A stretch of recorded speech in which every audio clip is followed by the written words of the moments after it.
Stuck in that position for going on 23 hours now makes it very difficult for him.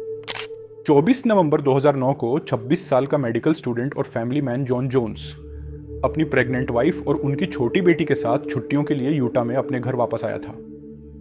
इस दौरान उसने और उसके 10 दोस्तों और फैमिली मेंबर्स ने नटी पुटी केव सिस्टम की ट्रिप प्लान की।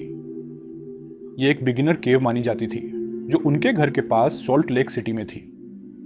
लेकिन यह ट्रिप जल्दी ही एक भयानक दुहा-स्वप्न में बदल गई, जिससे केविंग इतिहास में सबसे अनोखी और शायद सबसे डरावनी मौतों में से एक हुई, जिसके कारण नटी पुटी केव्स को हमेशा के लिए सील कर दिया गया। यह नटी पुटी केव इंसिडेंट की कहानी है। चेतावनी, यह कहानी क्लोस्ट्रोफोबिया वालों के लिए नहीं है। नटी पुटी केव्स, जो पहली बार 1960 में एक्सप्लोर की गई थी, अपने नैरो और स्लिपरी पैसेजवे, ट्विस्ट्स और टर्न्स के लिए कुख्यात थी। केव सिस्टम एक नैरो होल से एक्सेसिबल थी, जो सिर्फ 30 इंच चौड़ी थी, और इसे एक बहुत पॉपुलर बिगिनर केव माना जाता था, जो साल में 5 से 25 हज़ार विजिटर्स को वेलकम करती थी।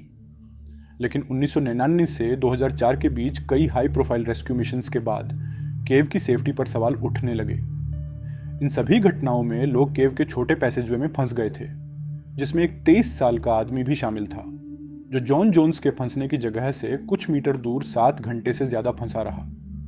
एक अन्य घटना में एक लोकल टीनेजर पूरी रात उल्टा फंसा रहा, इससे पहले कि उसे रेस्क्यू किया जा सके। इन हाई प्रोफाइल घटनाओं के कारण मई 2006 में नटी पुटी केव का एंट्रेंस गेटेड और इनएक्सेसिबल कर दिया गया। कई सालों तक लोकल केवर्स या स्पेलंकर्स, जैसा कि उन्हें यूएस में कहा जाता है, लोकल अथॉरिटीज से लड़ते रहे, जो केव को हमेशा के लिए बंद करने की धमकी दे रहे थे। अधिकारियों ने कहा कि केविंग सिस्टम एक टिकिंग टाइम बम है और यह सिर्फ समय की बात है कि कोई मारा जाएगा। लेकिन लोकल स्पेलंकिंग ग्रुप्स ने तर्क दिया कि केव को बंद करना सीरियस केवर्स के लिए अनुचित होगा और लोगों को अपनी सेफ्टी की जिम्मेदारी खुद लेनी चाहिए। यह स्पष्ट है कि कुछ लोग इसके संभावित बंद होने के बारे में बेहद भावुक और यहां तक कि नाराज थे। यूटा के सबसे पुराने अखबार में लिखे गए एक पत्र में यह दिखाया गया है, मैं थक गया हूं कि सरकार यह तय कर रही है कि हमारे लिए क्या सबसे अच्छा है। नटी पुटी केव मेरे लिए एक मजेदार जगह रही है। मेरे दोनों बेटे अब उस केव में जाना पसंद करते हैं। मुझे उम्मीद है कि कोई मुझे बता सकता है कि कितने लोग घायल या मारे गए हैं। मैंने किसी के बारे में नहीं सुना है। शायद केव के पास एक साइन लगाना चाहिए जिसमें शामिल जोखिमों के बारे में बताया जाए, ताकि हम अमेरिकन खुद तय कर सकें कि हमारे लिए क्या सबसे अच्छा है।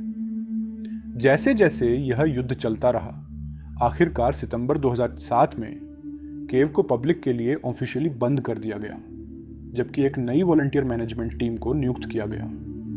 यह केव की पूरी और स्थायी बंदी को रोकने का आखिरी प्रयास था। और फिर आखिरकार मार्च 2009 में नटी पुटी केव्स एक नए केव मैनेजमेंट प्लान के साथ फिर से खुल गई। नए प्लान ने एक प्रोसेस लागू किया जिसमें स्पेलंकर्स को अपनी विजिट से 21 दिन पहले परमिट के लिए अप्लाई करना और कुछ सेफ गार्डिंग प्रोसीजर्स का पालन करना आवश्यक था, जैसे कि हर विजिटिंग ग्रुप में कम से कम 2 लोग होने चाहिए जो, और मैं कोट करता हूं, अनुभवी केवर्स हों। और इसी परिस्थिति में 26 साल का जॉन जोन्स और उसका 23 साल का भाई जोश जोन्स अपने दोस्तों और फैमिली के 9 अन्य सदस्यों के साथ 24 नवंबर 2009 को नटी पुटी केव्स में दाखिल हुए।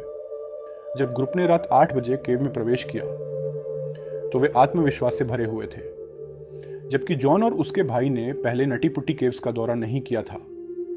उन्होंने अपने बचपन का अधिकांश समय यूटा की केव्स को एक्सप्लोर करने में बिताया था। वास्तव में एक छोटे लड़के के रूप में जॉन ने 1 से अधिक बार यूटा केव रेस्क्यू टीम के लिए एक फंसे हुए विक्टिम के रूप में काम किया था, एक ग्रुप जिसे उसके पिता ने स्थापित करने में मदद की थी। लेकिन वास्तविकता यह थी कि जॉन और उसके भाई ने वर्षों से स्पेलंकिंग नहीं की थी, और इस बात पर काफी बहस है कि क्या जॉन और उसका भाई अपने ग्रुप की ओर से एक्सपीरियंस्ड केवर्स के रूप में काम कर सकते थे। फिर भी पहले 1 घंटे तक सब कुछ ठीक चल रहा था, क्योंकि पार्टी ने केव के सबसे बड़े रूम, जिसे बिग स्लाइड कहा जाता है, को एक्सप्लोर किया। इसी समय उसके भाई जोश और उनके 2 दोस्तों ने एक दूसरे को केव के अगले हिस्से में जाने की चुनौती दी, जिसे बर्थ कैनाल के नाम से जाना जाता है। यह हिस्सा इतना टाइट है कि कुछ ही लोग इसे एक्सेस कर सकते हैं। अंततः बर्थ कैनाल पैसेजवे एक छोटे रूम में खुलता है। पहले भी कई लोग बर्थ कैनाल में फंस चुके थे, लेकिन जॉन, जो फिट, हेल्दी और स्लेंडर था, चिंतित नहीं था। पैसेजवे में सबसे पहले जाते हुए उसके भाई उसके पीछे थे। जॉन ने अपने पेट के बल रेंगते हुए बर्थ कैनाल के एंट्रेंस को ढूंढा, लेकिन जॉन अनजाने में एक गलत मोड़ लेकर एक अनमैप्ड पैसेजवे में चला गया, जिसे कॉर्कस्क्रू के नाम से जाना जाता है। यह जगह केवल सबसे छोटे और सबसे फ्लेक्सिबल केव एक्सप्लोरर्स के लिए फिट थी। जैसे जैसे जॉन आगे बढ़ता गया, पैसेजवे टाइट होता गया और वह खुद को वापस नहीं मोड़ सका। जब उसने क्रॉल स्पेस के अंत में एक छोटा ओपनिंग देखा, तो उसने आगे बढ़ने का फैसला किया, उम्मीद करते हुए कि वह वहां से मुड़ सकेगा। दुर्भाग्यवश यहीं से चीजें खराब हो गईं, क्योंकि जॉन एक 10 बाय 18 इंच की फिशर में हेड फर्स्ट क्रॉल कर रहा था, जो सीधा नीचे की ओर जाती थी। और भी बुरा यह था कि जॉन ने अपने चेस्ट को अंदर खींच लिया था, ताकि वह रॉक के लिप से स्लाइड कर सके, जिससे जब उसका चेस्ट फिर से एक्सपेंड हुआ तो वह पूरी तरह से फंस गया, एक छोटे फ्रंट लोडिंग वॉशिंग मशीन के साइज के एरिया में। जॉन ने खुद को फ्री करने के कई प्रयास किए, लेकिन कोई फायदा नहीं हुआ। इसी समय उसने अपने भाई को बुलाना शुरू किया। जब जोश ने आखिरकार जॉन को पाया, तो एक पल के लिए उसने सोचा कि यह एक मजेदार कहानी होगी जिसे बाद में बताया जाएगा, लेकिन जैसे ही उसने स्थिति को करीब से देखा, डर बैठ गया। जोश ने अपने भाई को फ्री करने के कई हताश प्रयास किए, लेकिन कोई भी काम नहीं आया। वास्तव में उसने स्थिति को और भी खराब कर दिया। जॉन और नीचे फिसल गया और अब पूरी तरह से उल्टा हो गया। उसके दोनों हाथ उसके साइड में पिन हो गए और वह बिल्कुल भी हिल नहीं पा रहा था। इसी समय दोनों भाइयों ने महसूस किया कि उन्हें मदद की जरूरत है। जोश ने बाकी ग्रुप को अलर्ट किया और एक दोस्त को जॉन के साथ रहने के लिए छोड़ दिया, जबकि वह केव सिस्टम से बाहर निकलकर पास की पहाड़ी पर गया ताकि रिसेप्शन मिल सके और 911 कॉल कर सके। ये जानते हुए कि मदद रास्ते में है, वह वापस केव में गया जहां उसका भाई अभी भी उल्टा फंसा हुआ था। मदद आने में 3 घंटे लगेंगे। रात 12:30 बजे पहला रेस्क्यूअर सीन पर पहुंचा। यह सुजीमो टोला थी, एक लोकल वॉलंटियर, जो तुरंत सीन पर पहुंची जब उसे अपने पेजर पर मैसेज मिला। सूजी ने तुरंत महसूस किया कि जॉन की स्थिति उससे कहीं ज्यादा खराब थी जितना उसने सोचा था। उसने जॉन को शांत रखने की कोशिश की और उसे बताया कि वह जल्द ही बाहर आ जाएगा और चिंता न करे। इस पर जॉन ने जवाब दिया, हाय सूजी, आने के लिए धन्यवाद, लेकिन मैं सच में बाहर आना चाहता हूं। सूजी ने जॉन को बाहर निकालने के लिए हर संभव कोशिश की, जिसमें उसकी जीन्स का हिस्सा काटकर कुछ जगह बनाने की कोशिश भी शामिल थी। लेकिन 2 घंटे बाद सूजी थक गई और असफल रही। उसे सतह पर वापस जाना पड़ा, जहां इस समय उसकी पत्नी, बेटी और लगभग 30 रेस्क्यूअर सीन पर पहुंच चुके थे। वहां एक बहुत चिंतित लेकिन शांत ग्रुप प्लान के बाद प्लान बना रहा था। उन्होंने जॉन की टांगें तोड़ने से लेकर कई गैलन तेल से दीवारों को चिकना करने तक सब कुछ चर्चा की, लेकिन अंततः उन्होंने जॉन को पैरों के बल बाहर निकालने के लिए रस्सियों और पुलियों की एक प्रणाली पर फैसला किया। इस पुली सिस्टम को उसके चारों ओर कुछ चट्टान को ड्रिल करके अधिक जगह बनाने में मदद की जाएगी। रेस्क्यू टीम के सदस्य उपकरण के साथ जॉन के पास पहुंचे, लेकिन उन्हें समस्याओं का सामना करना पड़ा। चट्टान जल्दी से नहीं हट रही थी, और जो हट रही थी उसे दीवार से निकालना मुश्किल हो रहा था, और जो चट्टान दीवार से हटाई जा रही थी उसे सुरक्षित रूप से हटाना असंभव साबित हो रहा था, खासकर इसीलिए क्योंकि चट्टान वापस जॉन पर गिर रही थी। सतह पर अब सैकड़ों की संख्या में रेस्क्यू टीम के सदस्य बढ़ती चिंता में थे। चीजें धीरे धीरे आगे बढ़ रही थी। जॉन की लोकेशन तक एक गियर का टुकड़ा पहुंचाने में 1 घंटा लग रहा था, और एक समय में केवल एक व्यक्ति पैसेजवे में ऊपर या नीचे जा सकता था। स्थिति और भी खराब हो गई जब रेस्क्यूअर्स ने on site trauma surgeon Doug Murdoch को बताया कि जॉन उल्टा है। डग ने टीम को बताया कि इसका मतलब यह हो सकता है कि जॉन के अंग फेल होने से पहले उसके पास केवल 10 घंटे हैं। मानव शरीर को सीधा रहने के लिए डिजाइन किया गया है। दिल गुरुत्वाकर्षण के बल के साथ काम करता है, और अगर यह नहीं कर सकता तो खून और तरल पदार्थ जल्दी से मस्तिष्क और फेफड़ों में जमा होने लगते हैं, और अंततः सांस लेना बेहद मुश्किल हो जाता है। इसके अलावा दिल ओवर टाइम काम करने लगता है और शरीर में खून पंप करना मुश्किल हो जाता है, जिससे कार्डियक अरेस्ट हो सकता है। यह कुछ ऐसा था जिसे सूजी ने जॉन को फ्री करने के पहले घंटे में ही नोटिस किया था। उसके चेस्ट से एक स्पष्ट खड़खड़ाहट की आवाज आ रही थी, जो यह संकेत था कि जॉन के फेफड़ों में तरल पदार्थ जमा हो रहा था। वह पहले से ही दम घुटने लगा था। रेस्क्यू टीम ने फैसला किया कि तत्काल लक्ष्य जॉन को उसकी खतरनाक स्थिति से बाहर निकालना होना चाहिए ताकि उसके फेफड़ों पर दबाव कम हो सके।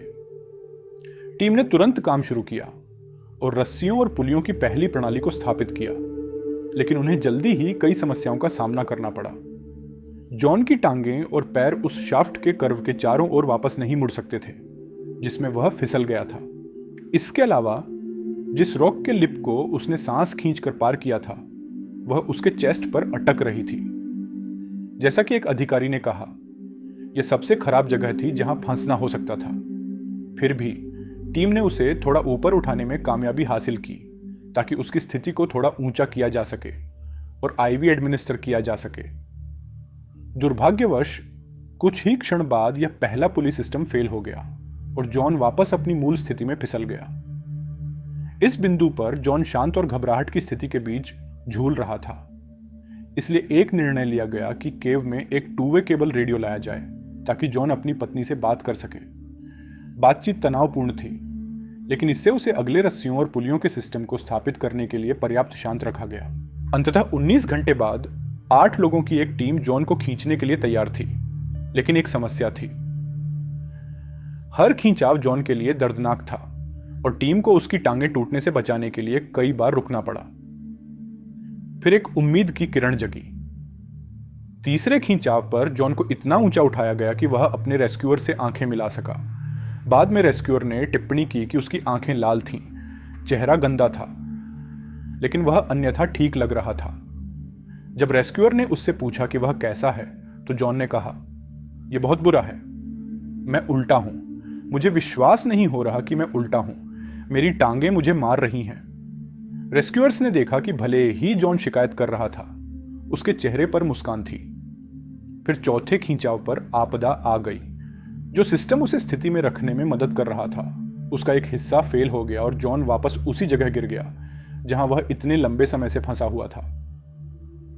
सिस्टम फेल हो गया था, पूरी टीम पीछे की ओर गिर गई। जब टीम ने फिर से संयम पाया तो उन्होंने महसूस किया कि सबसे बुरा संभव हो गया था। एक बोल्ट जो केव की दीवारों में से एक में ड्रिल किया गया था, बाहर आ गया था, जिससे केव का एक हिस्सा गिर गया। इसे लीड रेस्क्यूअर के चेहरे पर चोट लगी और वह कुछ समय के लिए बेहोश हो गया। सबसे बुरा यह था कि जॉन वापस दरार में फिसल गया था और अब पूरी तरह से अनुत्तरदायी हो गया था। जॉन के सबसे करीब के रेस्क्यूअर को अब मेडिकल अटेंशन की जरूरत थी, इसलिए एक दूसरे लीड रेस्क्यूअर ने उसकी जगह ली। यह सुनिश्चित करने के बाद कि जॉन वास्तव में अभी भी सांस ले रहा था, नए रेस्क्यूअर ने किसी तरह जॉन की कमर के चारों ओर एक रस्सी डालने में कामयाबी हासिल की, लेकिन वह खुद फंस गया और टीम के अन्य सदस्यों से मदद की जरूरत पड़ी। इस प्रक्रिया में कई चोटें लगीं। एक तीसरे लीड रेस्क्यूअर ने जॉन को फ्री करने के लिए आखिरी प्रयास किया, लेकिन कोई फायदा नहीं हुआ। पूरी टीम थक चुकी थी। जॉन मुश्किल से सांस ले रहा था और अभी भी अनुत्तरदायी था। वह कार्डियक अरेस्ट में चला गया था और दुखद रूप से कोई भी कुछ नहीं कर सकता था। इसी समय जॉन की पत्नी एमिली को स्थिति के बारे में सूचित किया गया। जॉन तकनीकी रूप से जीवित था, लेकिन बेहोश था। अपनी निराशा में उसने विश्वास किया कि वह अभी भी इस ओर्डील से बच सकता है और रेडियो पर बात करती रही। अपनी अंतिम संचारों में से एक में उसने कहा, मुझे पता है कि तुमने बहुत मेहनत की है, क्यों ना तुम 1 मिनट के लिए आराम करो और फिर से कोशिश करो। इस बिंदु पर, जबकि वे आधिकारिक तौर पर इसकी पुष्टि नहीं कर सकते थे, रेस्क्यूअर्स को सबसे बुरा संदेह था। कई सालों से एक साधारण गलती से स्पेलंकिंग करते हुए उन्होंने नहीं माना कि पैर से ली गई पल्स यह संकेत दे सकती है कि वह मर चुके थे। आखिरकार अधिकारियों ने उन्हें शांत किया और कहा कि वे अपने पूरे प्रयास से उनके पति के शरीर को गुफा से बाहर निकालने की कोशिश करेंगे। एक दुखी विधवा को निराश नहीं करना चाहते हुए टीम ने जॉन के शरीर को बाहर निकालने के कुछ नापसंद प्लान्स पर चर्चा की, लेकिन यह करना लगभग असंभव साबित हुआ। अगर वे जॉन को निकाल भी पाते तो उसके शरीर को पूरी तरह से बाहर निकालना मुश्किल होता, खासकर पूरी तरह से इंटैक्ट। सब कुछ देखने के बाद यह तय किया गया कि बचाव टीम के लिए इतना खतरनाक है कि वे उसके शरीर को निकालने की कोशिश न करें और इसलिए गुफा के एंट्रेंस को कंक्रीट से सील करने का निर्णय लिया गया, जिसमें जॉन का शरीर हमेशा के लिए अंदर रहेगा। जॉन के परिवार ने गुफा के एंट्रेंस पर एक प्लैक लगवाया उसकी याद में। बाद में परिवार ने एक स्टेटमेंट जारी किया जिसमें कहा गया कि जॉन एडवर्ड जोन्स, पति, पिता और एक पेडियाट्रिक कार्डियोलॉजिस्ट इन ट्रेनिंग, को उसकी quote good nature, delightful sense of humour, strong work ethic, लोगों के प्रति जेन्युइन लव, बच्चों से रिलेट करने की masterful ability, gospel of Jesus Christ में अनवेवरिंग फेथ और अपने परिवार के प्रति कमिटमेंट के लिए याद किया जाएगा। आज भी जॉन का शरीर गुफा में ही है, जो केव एक्सप्लोरेशन के वास्तविक खतरों की एक डरावनी याद दिलाता है। अगर आपको ये वीडियो पसंद आई हो तो प्लीज सब्सक्राइब करें। मैं मिलता हूं अगले वीडियो में। बाय। तब तक के लिए ये वीडियो देखना ना भूलें।